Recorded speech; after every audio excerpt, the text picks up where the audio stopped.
I had been under severe emotional stress and duress for 12 years. I was in survival mode every day, so I rarely had time to think about what was going on other than to survive. I had the time to reflect on who I was as a person and where I had been and how I had been living for me to get to that position in front of this doctor who had just given me a death sentence. I went through a period of depression, paralysis, and then into a period of action with some hesitancy and not too much confidence to coming out of the darkness, looking at the light and saying, okay, I think I'm safe. And then finally hooking up with someone who just lifted me and catapulted me over the wall to where I am today.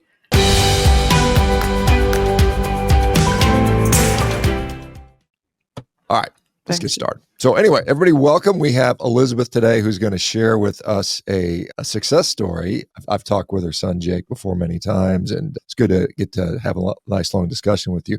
I do like your shirt, Make America Healthy Again. I think that's a wonderful sentiment, and this is part of it just by feeding people appropriately. So anyway, Elizabeth, maybe if you'll take a moment just to tell us a little bit about yourself, and then we can get started in your journey. Thank you for having me this morning. I'm honored to actually have a conversation with you. And thank you for pointing out the shirt. I think one of the things I like most about it is that the word me is in America. So make me healthy again. Yeah. And that's been my life purpose now for the past 8 years. So for me, the cause behind what I do today, which is maintain my health emotionally, mentally, and physically, the cause is related to a severe osteoporosis diagnosis that I was given 8 years ago. And at that time, I was innocent and naive in regards to osteoporosis and to the effect it was having on my body. I was unaware of it. The doctor met with me that day. I was youngish. I'm 72 now, so 8 years ago I was youngish and looking for a Medicare physician. I went in there extremely confident and met him abruptly and said, I'm here to ask you to sign a form for me. And he complied, but first he said, I'll have to put you through a few tests. And I spent half a day with him. Back then, in my confident, egotistical manner, I actually said to him, you won't find anything wrong with me. And he said, oh, yes, I will. And I said, oh, no, you won't. So we went through many tests and he found nothing wrong. And actually, with each test, I could tell that he was escalating emotionally, not disappointed, but I think slightly frustrated. And he would say, there's nothing wrong. This one came out great. I said, I told you. In the end, as I'm getting ready to leave, he asked me, have you had a bone density test? I said, no, but I think it's age appropriate. Why don't we do it? And that's when he slammed me. So I had a DEXA scan done in his office. It was a very nice procedure. The RN who performed the test was beautiful, very kind. And then when the doctor saw the results, his attitude changed towards me, his affect changed towards me. He was now sad, depressed, and said to me, you have a year to live. I don't remember anything after that, Dr. Baker, other than sheer panic and anxiety. He said you had a year to live because you had osteoporosis? Yes. So he said, your scores are the worst I have ever seen in my entire career. And then he proceeded to explain that to me. I vaguely remember that conversation, other than saying to him, that's not my report, that's someone else's report. So I was in denial from the get-go. Then he pointed out a number -4 on the printout. I did not know what that meant. He mentioned T-score and Z-score. I did not know what that meant. All I knew was that it was a -4. And he said, this cannot be any worse. Normally, your bone density exam is between a -1, -1.5. That's acceptable. Anything above that, without the minus in front of it, is considered good. So I was severely timed with bone density. And that was 8 years ago. What were you doing prior to? Because you said your health every other regard. I assume no blood pressure, heart disease, diabetes, any of that stuff. But what were you doing up to that point? That's an excellent question, because I had the time to reflect on who I was as a person and where I had been and how I had been living for me to get to that position in front of this doctor who had just given me a death sentence. So to answer your question about where had I had been under severe emotional stress and duress for 12 years. Unfortunately, my husband was involved in litigation, and that litigation also included criminal activity against us. So I had experienced throughout the years assault and battery on myself, attempted abduction. I had also experienced destruction of personal property, such as my vehicle, my family home. And then at the end, there was an actual bomb that exploded. It was a very severe, emotionally difficult time of life, and I endured it for 12 years. In retrospect, after having met with several therapists, including spiritual guides, I learned that I was on constant fight or flight, and I never had a respite between the adrenal surge and the return to homeostasis. And that's what probably considering everything, that's what probably just accumulated and ate up my bone density and just put everybody into stress mode. My hormones, all of my neuroreceptors and neurotransmitters. And the symbolism behind the osteoporosis is that, of course, the bones would give, because isn't that what carries the body? And so I had been carrying a severe load, and something had to give. I still had a strong heart and a strong mind, but it was the bones that said, okay, we've had enough. So yeah, you're under all this emotional duress for the better part of a decade. Obviously, it's got to take a toll. What about mentally? That's got to wear on you mentally, I imagine. Was there any kind of mental health issues that you were, maybe this constant stress and anxiety, perhaps? I don't know.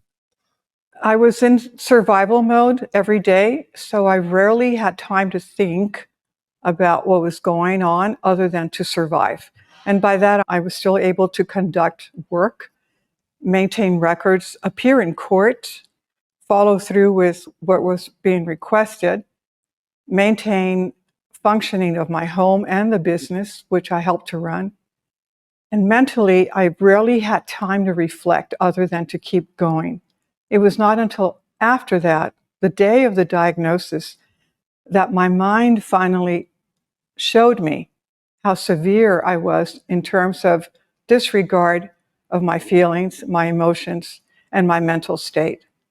This is what I've been working on now for 8 years, the mental and emotional part of it.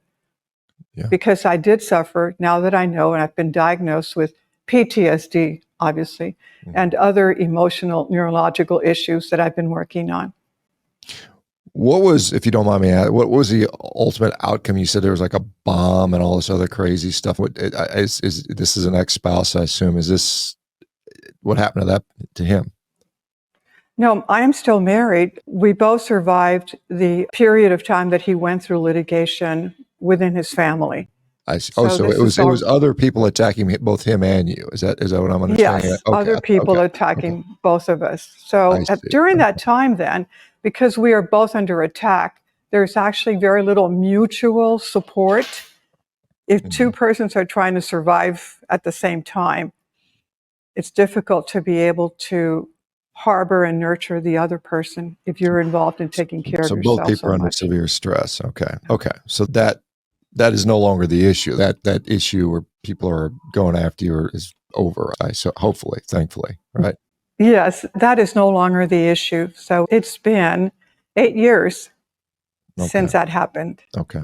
And then during that period of time, because obviously we're going to talk a little bit about nutrition, what was your nutrition like going through that stress and maybe even prior to that? So what was my nutrition like during that time going through that stress? To begin with, I grew up in a very healthy environment. I was born in Mexico, raised in Mexico City as a child, and food was fresh every day, and it was in small portions. And meat was very popular, by the way. When I came to the United States, I was in the first grade, came to school here, and I still had fresh food prepared at home by my mother. In the third grade, for the first time in my life, I was introduced to Fritos Didn't know what that was. And then later I was introduced to packaged foods like cookies. Didn't know what that was either. Throughout my young life in school, I went to recess every day with everyone else. We played outdoors every day. We did all kinds of activities outside, including climbing trees and running every day. At home, we never sat down to watch TV or laptops, things like that did not exist. We had playtime outside and then reading time inside. Then in my young adult life in college, we were very active, walked to college back and forth. So now that I'm older and going through this event, the food intake changes. I'm now living on the border and eating border Mexican food, which, by the way, did include meat. It also included grains and legumes and vegetables. I thought at the time that I was eating healthy. Turns out I probably was not. Okay. Yeah, and I just want to comment. We know that there is stress-induced osteoporosis does occur, and we see that like in like war veterans, like guys that have been exposed to severe trauma, will have higher rates of osteoporosis. So this is not a sort of a standalone situation. It does occur, and so it sounds like that might have been one of the underlying reasons. And diet probably had some contributing factor to that. Okay, so you get this diagnosis of awful, really bad osteoporosis. Had you ever had a fracture or anything like that up to that point, or was it just fortuitous that you'd never had that? I had never had a fracture up to that point. Had never had any issues at all that would ever indicate to me that there was something going on with my bones. I was very active. I was running, I was jogging, I was working out, doing everything at home, all kinds of activities of daily living, everything performed with ease, never a fall or a fracture. Okay. And so when you get the diagnosis, obviously it woke you up a little bit. So how did you respond? What was it? Because the doctor would have probably said, hey, let's put you on these medications, these bisphosphonate drugs, probably, I'm guessing. But how did that go? Your guess is very accurate. He did put me on medications. How did that go? To answer the question, I went home and regrouped mentally and emotionally. And about a week or 2 weeks later, I went back to his office. And he was a very tall, big man like yourself. I'm 5'5.5". And at that time, I pointed at his chest and I said to him, don't ever talk to me like that again. I'm here for you to problem solve with me, not to scare me. I don't want to hear things like that. I want to hear what we can do about it. So for him, the answer was pharmacological. Mm-hmm. He was happy to know that I was willing to take whatever I needed to take, which I did at the time. However, there's a glitch in there. The medication, I won't mention it, is a pill. It was $3,000 a month. Even though I had the means to pay for it, I still felt it was wrong. And I asked him, how do people do this? How do people who cannot afford it do it? And he said, they manage. That stayed in my mind. I did end up taking the medication. However, I found it in Mexico. A friend of mine purchased it for me at the local pharmacy. I was able to obtain a 3-month supply for $1,500. So that part of the equation was out. But the second part of the equation, and the most important one, was that experience led me to research to find out how the medicine worked, what was expected from it, and what the side effects were. And I believe that's when I started to turn emotionally into standing up for myself again. Yeah, and I'm not, again, you didn't mention the drug, but often a class of drugs called bisphosphonates are used for osteoporosis, and they do have sometimes significant side effects, jaw osteonecrosis. They have, sometimes people develop these weird fractures, and I used to treat them. We'd get people that have, you could just tell they had a very specific fracture pattern, particularly around the femur, the leg bone. And it's one of those things that you would just see. So they're not without risk. And again, they are very expensive. And this is how medicine's going. Okay, so you may be a little frustrated with the solution. This is still 8 years ago. I assume it's well before you maybe went carnivore. So how did you respond then? Slowly but surely, I was able to compose myself mentally. At that time, I had no one to assist me in regards to a therapist. But what I did do was I found a trainer, a physical trainer, someone in the gym. And that young man was certified in working with, quote, the elderly. And he took me through a process of slowly coming back into doing exercises. It was as if I was a broken piece of glass and he was afraid for that glass to shatter into tiny little pieces. That's how I was treated, even though I already had a workout program at home and a yoga program. I was instructed by my doctor to no longer do yoga and to no longer work out, which was the opposite of what I wanted to do. In my mind, I was still a viable, healthy human being with goals and with an ambition to continue to live and to live fully. When I met this young trainer, he was extremely patient with me and very thoughtful and treated me with respect. Number one, as a woman, secondly, as a lady, and third, he understood what my goals were. I worked with him for about 1.5 years. During that training, my mind began to wake up and to also connect. So the more work I did with my body and the more I was able to achieve with bands or with weights or with lifting or with stretching, the more my mind was able to achieve. And eventually, Dr. Baker, what happened is like that quote from the movie The Wizard of Oz. You've always had the power, my dear. You just had to learn it for yourself. And for me, I just had to relearn it. I grew up with that power. I was born with that power. And ironically, the diagnosis of osteoporosis helped me to switch it back on. Yeah, so was it Glinda the Good Witch? I remember saying that when she was going home, yeah, from the Wizard of Oz. Yes. All right, yeah, and certainly we do know unequivocally that strength training provides tremendous benefit when it comes to things like osteoporosis. Bone mineral density responds to the stresses that are placed upon it. So you start this pathway of getting stronger, which is clearly going to benefit you. How many DEXA scans did you have in the intervening couple of years? Was there a period where you were like checking on how things are progressing?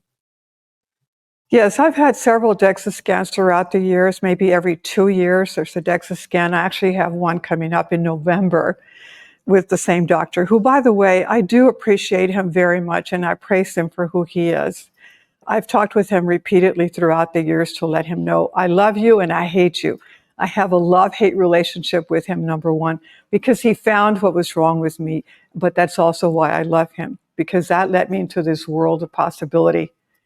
But to go back to the question in regards to how I made the transition, I actually outgrew that trainer. And then from there went on to a second trainer, a woman. And we ended up doing more things now with more confidence. Not that I lacked the confidence, she lacked the confidence. She was afraid that I would be hurt, that I would injure myself, and she would be held accountable for that. So slowly but surely, I started Pilates with her, and then from there went on to weights and weight training and walking outside. I do want to recognize that my first trainer introduced me to wearing a 10-pound vest. That was a brand new thing for me, and I loved it. By the time I went in with my second trainer, she had me wearing a 20-pound vest, and it was wonderful, and I still have it. Then I graduated from that experience and started seeking other exercises that I could do. I did so much, and this is important to share. I've learned that the doctor is not the one who's going to tell you how to live, even though he tries, or what to do to save yourself. I learned that it is the inside. It is me who has to say, okay, we're going to do this, but we have to do it intelligently. And that's what happened to me. Lo and behold, at around the same time, as I have a son, I call him the Spartan, who became extremely aware of nutrition and health and working out, ended up being number 3 in the world, and has done so many different things in that arena. And so now I am the mother of a Spartan, and I'm thinking to myself, I need to keep up with this person, and I'm going to go into his world. And fortunately, I was accepted into it. And that's where my journey actually started.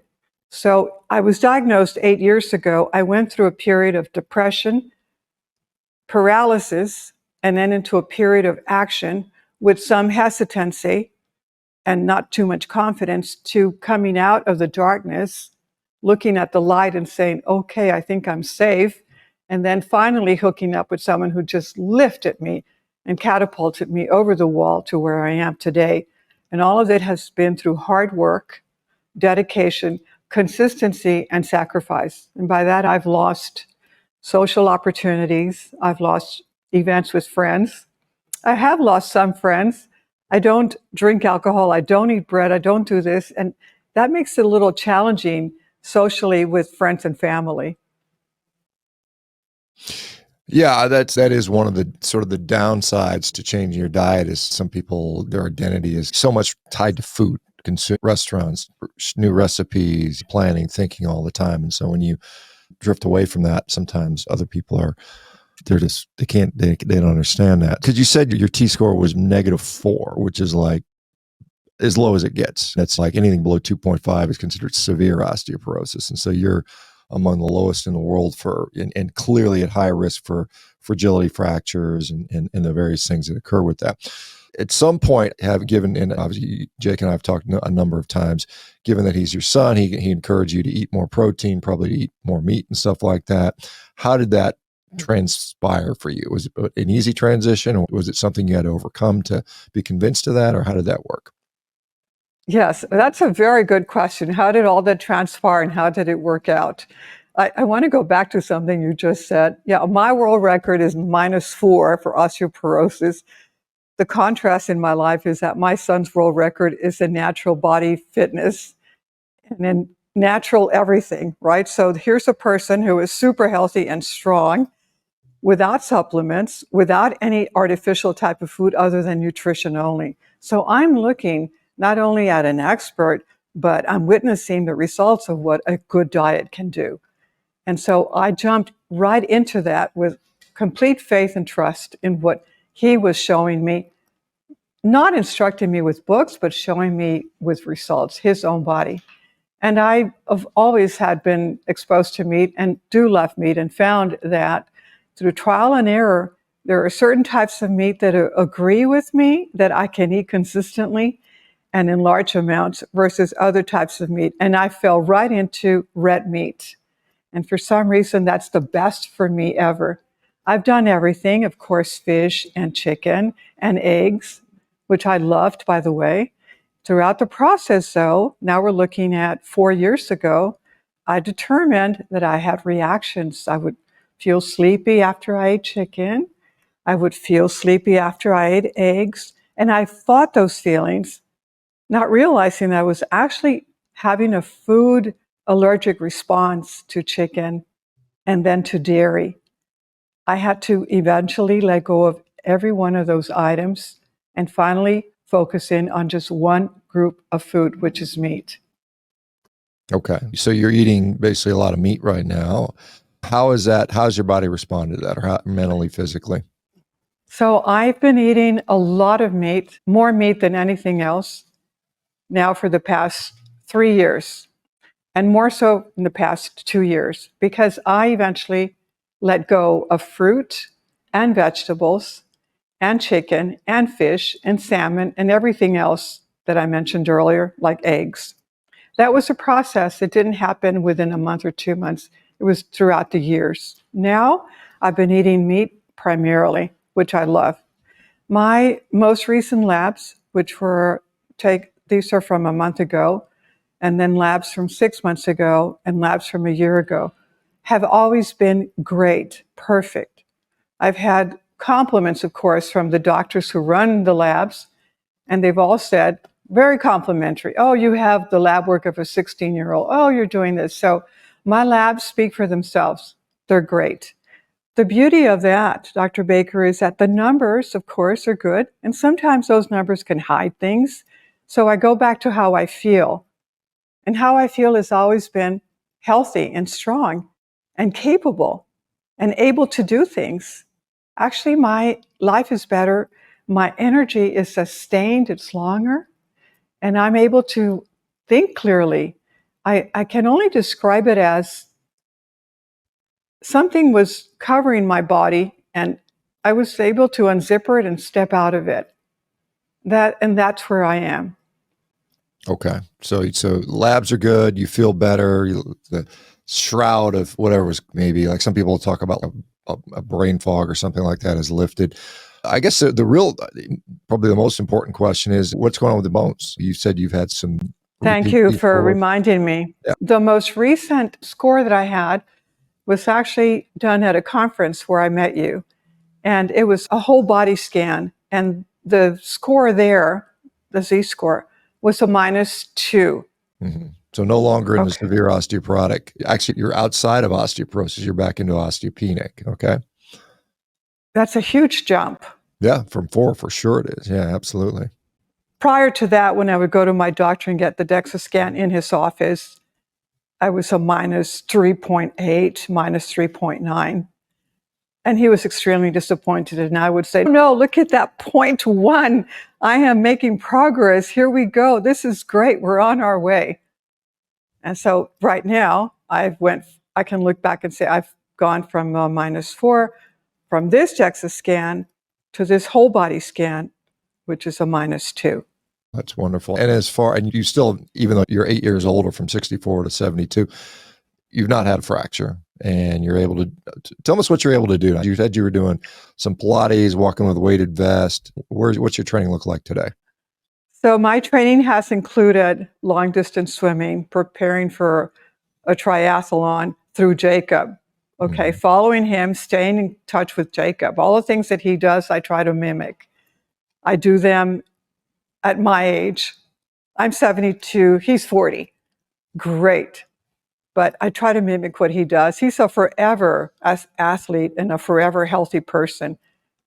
By the way, who on stage is who he is 24/7. That does not stop. So for me, I've been running, which I didn't do for many, many years. The last time I had run was in college. Swimming, which I had been doing prior to the 12-year series of trauma that I went through. I picked that up again. Walking, which I've been walking now, and actually learning how to jump again and how to jump rope. I know when I saw you at the conference, you talked about some type of jumping. Mm-hmm. And then I've seen you do that kind of jumping. I'm not there yet, but I think that's what I want to get to. One of the accomplishments for me was having the opportunity to work with Jacob, and he got me to do my first Murph ever. When I found out why a Murph and what it represents, I was all for it and really went after it to do that. It's not so much that he makes me become competitive when I'm working out with him. It's more that I am aware now that I have that power within me to keep doing it. Well, that's awesome. Yeah, it's got to feel good. Even at a relatively older age, that you can turn that around so significantly is really incredible. Now, you said you go in and get your labs are always fine. Do the doctors or the doctor that you see, does he or she know what kind of dietary practice you're pursuing and if they had any sort of concerns around that? Yes, that's a very good question. Have the doctors had some type of concern regarding the diet that I am following? Yes, that's a great question. So I have a local doctor, and then I have a doctor I see in New Orleans. That connection is very special to me, the one in New Orleans, because that's my home. I was there for a long, long time, and that's where both my sons were born and raised, and that's where my family is. The New Orleans doctor is progressive and open and into finding the cost of things, the root cause, and is extremely knowledgeable, progressive. She knows about the carnivore diet, the carnivore plan, actually introduced me to the very first book that you wrote. Jacob introduced me into the carnivore world. This is a person who leads by example, so there I am. Local doctor is totally against it. You used a very important word to me. You used the word old or older. And I have found out through this experience that there is some type of discrimination against, quote, the older person, because I've been labeled the little old lady. And my message to the world, and I think from the movie Dumb and Dumber, you can correct me, but there's a scene where he says, little old people who sometimes dangerous and careless behind the wheel are still good for something in this world. That's me. Yes, I'm 72, but I'm not dead yet, and that's from another movie. I'm still alive, and I have a family, and I have goals and ambitions. So when we look at the older person, it's easy to say we can disregard that person and not pay that much attention to them. My doctor, Dr. A, treats me like that. Dr. B does not. Dr. B treats me the way I see myself, viable, wanting to live healthy and to live a long life. My goal is to live to be 104. I hope that you and I can get together in about 30 years and see if we're both still here. We can talk about it. 104. Why not 105? I think 104 popped up one day, and I actually saw myself at 104. And the person I saw was upright, happy, ambulatory, surrounded by family, still lucid, talking, walking, riding. And it was just a 104 number. And I'm actually sitting outside this house on a bench talking to a grandchild who's now an adult, sharing some type of recipe. Interesting. Awesome. Hopefully that comes true. That would be wonderful. Speaking of, so you said, you talk about family, your husband's still around. What is his thoughts, or is he changing his diet, or how does that work? Because he went through all that stress like you did. And so he probably had some level of, consequence from that as well. And the beauty of that question, what is my husband's diet like? The answer, part of it is like opposites attract. So sometimes the food that I prepare is the food he eats, but most often than not, he has his own food preferences. He's more into fish and chicken. Mm-hmm. Again, two foods that I don't tolerate well. I don't feel full after I eat fish, and I feel sleepy after I eat chicken. So we're both there, but we each have our own independent food platters that we prefer. Okay, so he's gone more meat-based as well, and it sounds like just more fish, chicken, and type of stuff. Is that fair to say? Yes, that's correct. He's more chicken and fish. Okay. And obviously, like I said, for some people, this becomes a little bit of a social problem. I think usually when I ask people what the downside is, and I guess I should do that. So have you noticed any downsides physically or mentally, health-wise, to this dietary shift? Have I noticed any downsides physically or mentally to the dietary shift? No, I have not. I would say that I have appreciated the upside of all of it. The downside I mentioned earlier had to do more with social situations and still does. So at a restaurant, everybody else is eating the bread and consuming everything else, including dessert, and I don't. In the beginning, that felt awkward to me. And now it's just so comfortable, and people I see are becoming less uncomfortable with that, more accepting.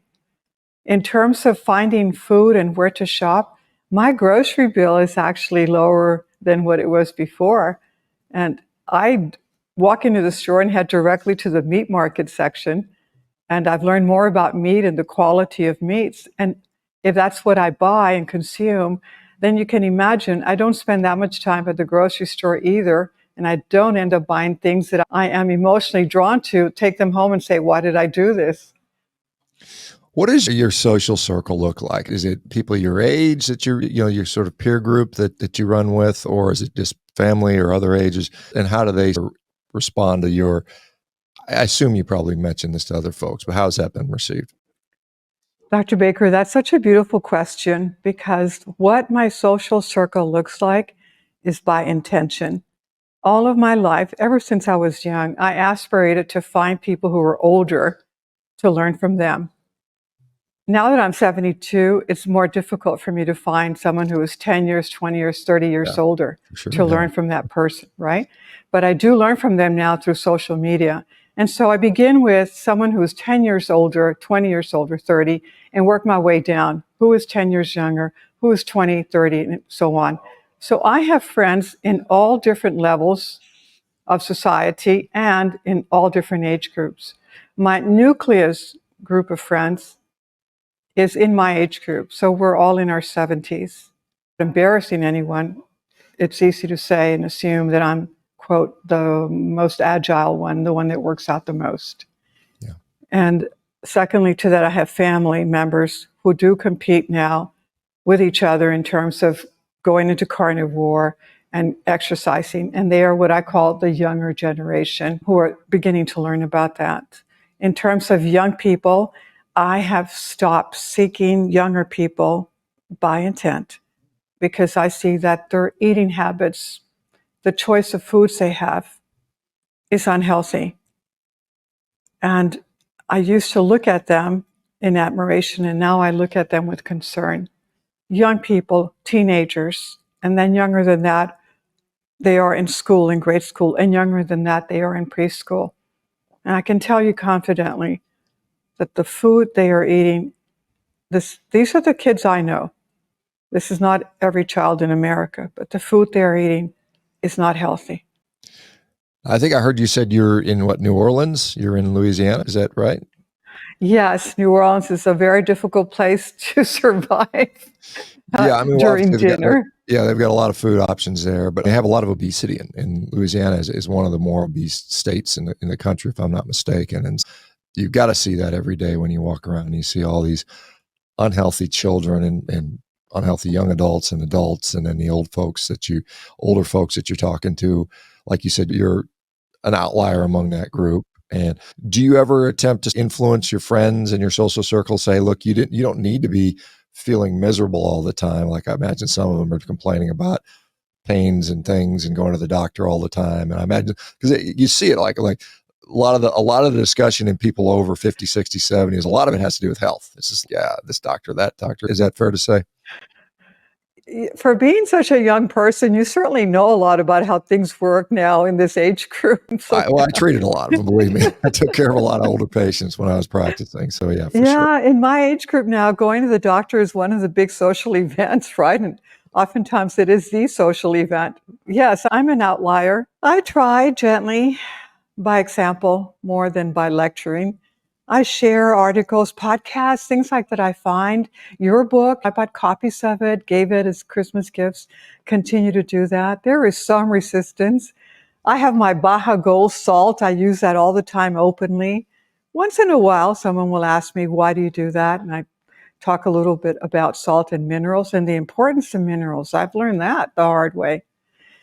But I don't necessarily go out there and preach anymore. In the beginning, I tried with very close family members and found great resistance. I went through it. I understand. I had to let go of foods one by one, with great sacrifice and restraint. So I understand that the immediate response is a no. And I don't want that to affect my relationship with people, especially my family and my loved ones and friends. Yeah. And like you said, we met each other, I think it was in Austin earlier this year. And because I know you're not a big person. I don't know what you weigh, 110, 120 pounds, something like that would be my guess. But what do you eat as a 72-year-old woman who's on the smallish side? What do you eat from day? What does it take to get you through the day? Yeah, compare what I was doing a year ago to today. So a year ago, I was walking by myself, exercising, enjoying the sunshine. Yesterday, I was out walking with Jacob, enjoying the sunshine. And he didn't have a shirt on, right? So the entire world complimented him. And I thought, they're all looking at him, not at me. I'm not taking off my shirt. I was going to say, if you take off your shirt, they probably will look at you too.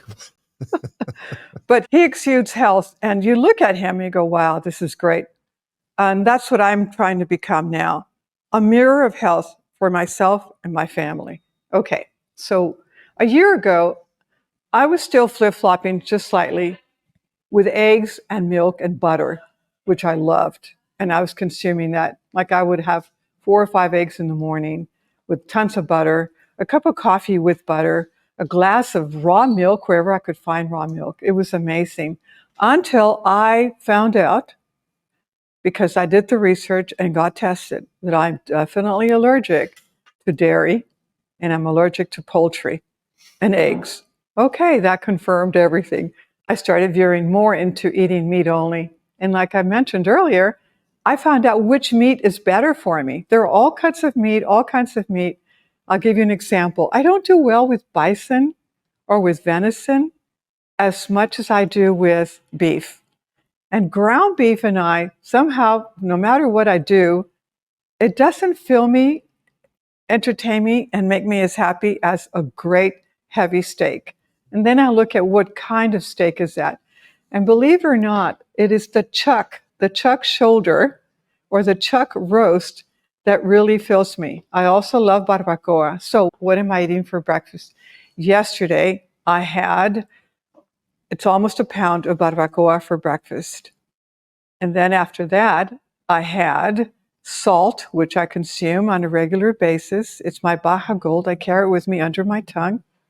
And then I had huge portions of different cuts of meat from an all-meat restaurant.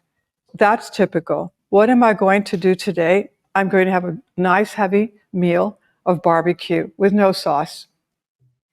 That's for lunch. I don't know yet about dinner.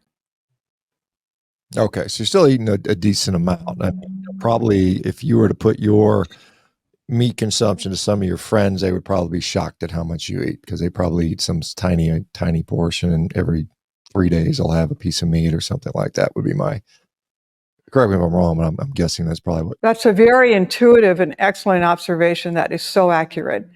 On my friend's plate, there will be small portions of pasta and salad.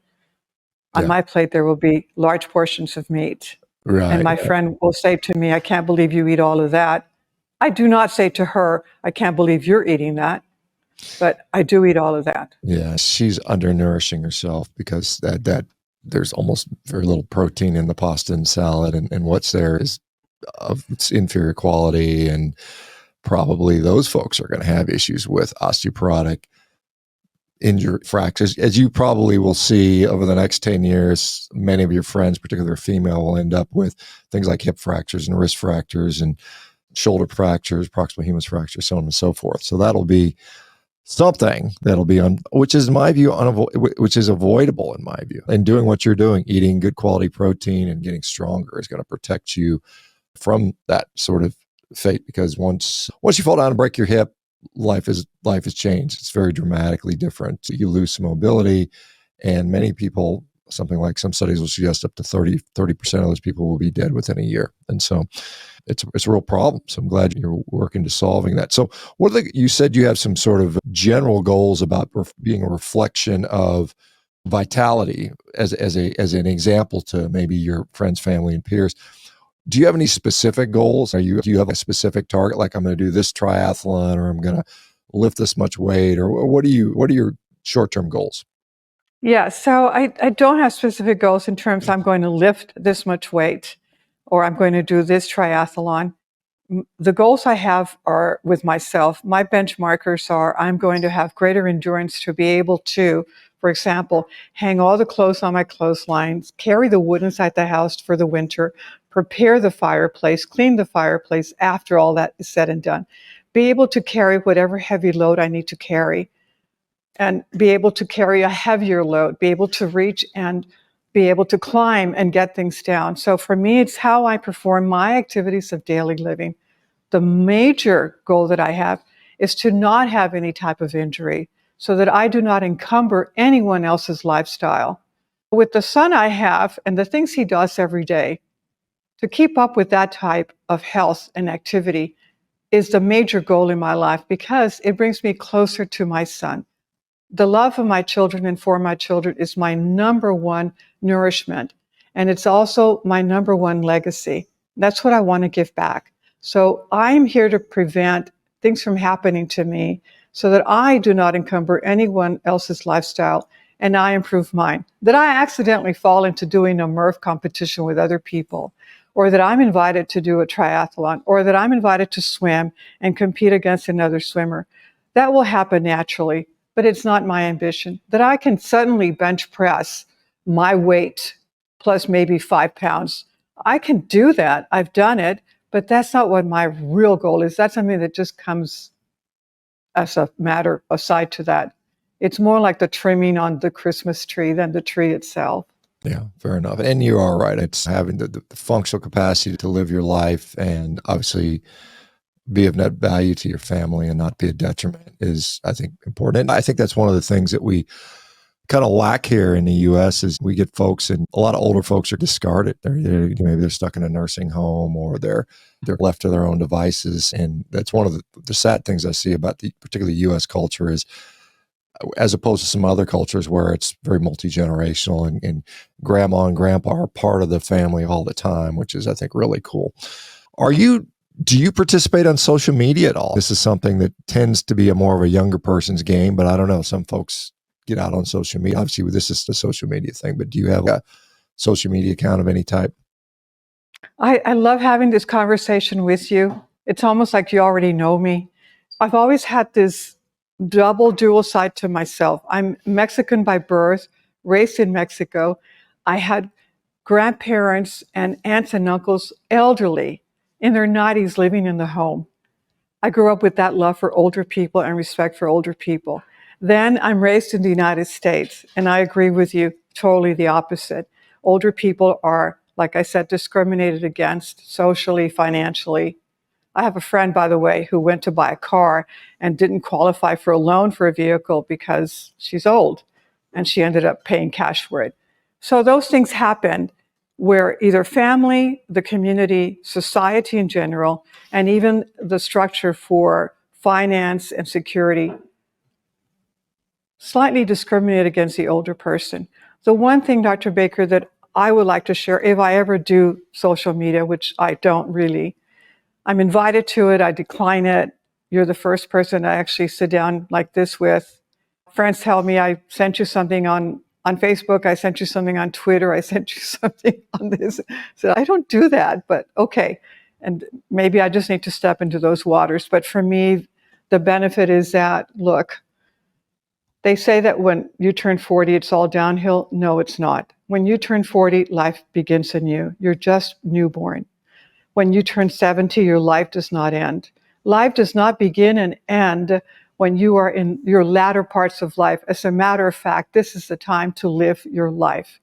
And for me to speak out about who I am and what I eat, I'm blessed that I have someone like Jacob who cares about what I eat and refuses to allow me to go hungry unless I fast, which I am practicing that, by the way. I can do a 1 or 2 day fast. And I can also do a no water fast, very limited, but I'm working on it. Most older people forget to eat and probably do not want to cook for themselves and do not want to go outside and no longer get the sunshine and no longer walk. Why? Because they've lost the reason for it. And if we are discarded by our family, if we are discarded by people that we used to work with, if we are discarded by doctors and by society, then who are we? This is why it's so important right now for me to find the strength within me so that I can continue, because I'm looking at longevity and at sustainability, not at the end of my life. Yeah, very good sentiment there. Let me ask you, of the things you've done, what has been the most impactful for you, positive benefit? Because you mentioned activity, yoga, Pilates, changing your diet. What do you think has been the biggest game changer for you? The biggest game changer for me in terms of fighting osteoporosis has been the weight training. That has been the biggest game changer. That's what added strength to me. I may not have the muscles of a workout person like yourself. I may have the body type more of a ballerina, but I have the strength and I have the endurance. That has been the biggest game changer. The second game changer has been eating meat. That has been my salvation.